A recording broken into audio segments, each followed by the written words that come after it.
I paid off my boyfriend's $22,000 debt because I believed in him. 6 months later, he left me for a girl who didn't expect so much. I met Darius at the wrong time, but somehow, it still felt right. I was 28, 2 years into rebuilding my life after a painful breakup with someone I thought I would marry. I was working at a nonprofit doing family support services. The work was fulfilling but exhausting. Emotionally, I was in a place where I wanted stability. I wasn't chasing fireworks. I was chasing peace. After what I had been through, I thought I had a pretty good idea of what love shouldn't feel like. That had to count for something. Darius worked valet at a hotel downtown. I met him after a Sunday brunch with my best friend, Amira. I handed him my keys, and he looked at me like he was seeing the most unexpected thing that had ever walked into his life. Later, he told me he sprinted around the corner just to catch me as I was leaving. "A woman like you doesn't walk through a man's life twice," he said. It was cheesy, but something about his eyes made me pause. He wasn't flashy, but he had presence, a quiet confidence, like he knew who he was. That's what drew me in. Our first date was coffee and a walk around Freedom Park. We talked for hours. He told me about his upbringing, a single mom, always working, how he wanted to make something of himself, to own a business one day. He said he wanted freedom, not just financial,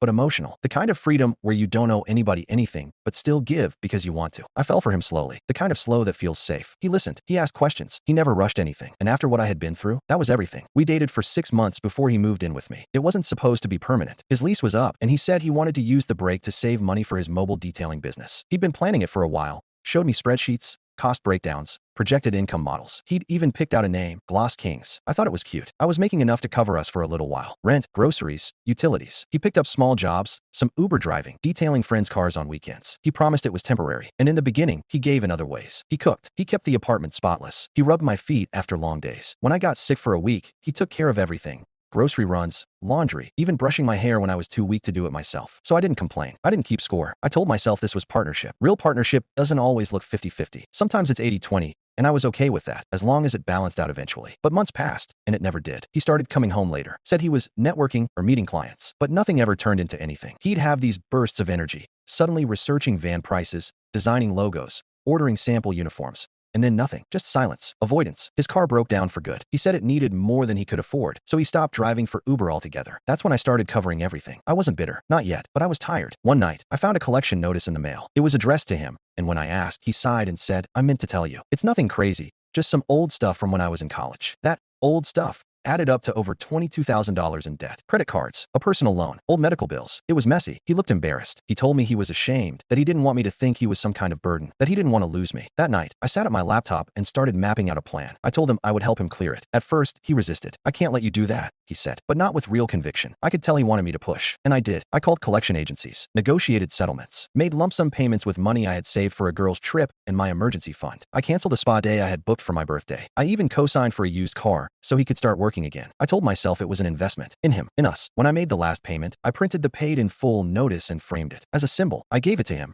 and he cried. He held me like he had just been rescued from a burning building. I thought that would be the turning point, the moment where things started to feel like a real team again. I was wrong. The shift happened quietly. He stopped waking up early, slept in until noon most days, made excuses for why he couldn't detail cars anymore. The weather's bad, or people don't want to pay what I'm worth. I came home from work one day to find him playing Xbox with some guys I didn't know. He had ordered takeout with my debit card. Another time, I found a receipt from a jewelry store. My heart actually jumped. I thought, for one brief second, that he was planning to propose. It wasn't for me. I know because the next week, I found texts on his phone. I wasn't even looking. He left it open on the couch. There were messages from a woman named Bree. Her texts were affectionate, familiar. One said, "I love that I don't have to prove anything to you. You just let me be." I stood in the kitchen for 10 minutes staring at that message, like if I read it enough times, it would change. I took screenshots. I didn't confront him right away. I needed time to process what kind of betrayal this really was. When I finally did bring it up, he didn't lie. He sat on the edge of the bed, hands clasped, and said, "I didn't sleep with her, I swear. But yeah, we got close. She made me feel seen." I laughed. Seen? I reminded him of the $22,000 in debt I had erased for him. The car, the roof over his head, the meals, the hours of emotional support, the belief I had in him when even he didn't believe in himself. And he said the words that finally broke me. "You expect too much. I'm always trying to live up to something with you." That's when I realized I wasn't his partner. I was his mirror. And he didn't like what he saw when he looked at me. I told him to leave. There was no shouting, no theatrics. I just said, "You don't have to feel small with me anymore. You just won't be with me at all." He left that night with a duffel bag in silence. The aftermath was messier than the breakup itself. A few weeks later,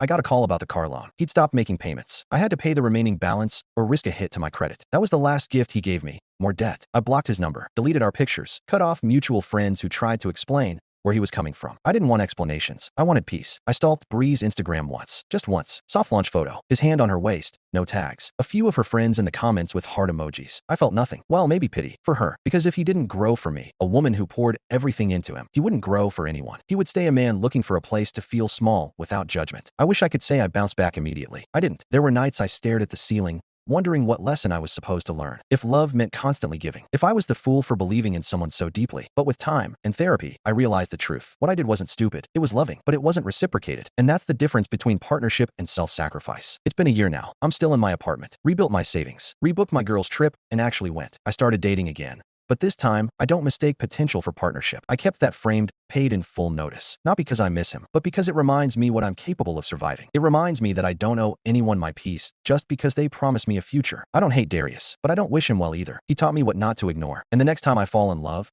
it won't be with someone who needs saving. It'll be with someone who's already swimming and wants to swim beside me, not drag me under. Because now I know being ride or die is only worth it if the other person is driving, too.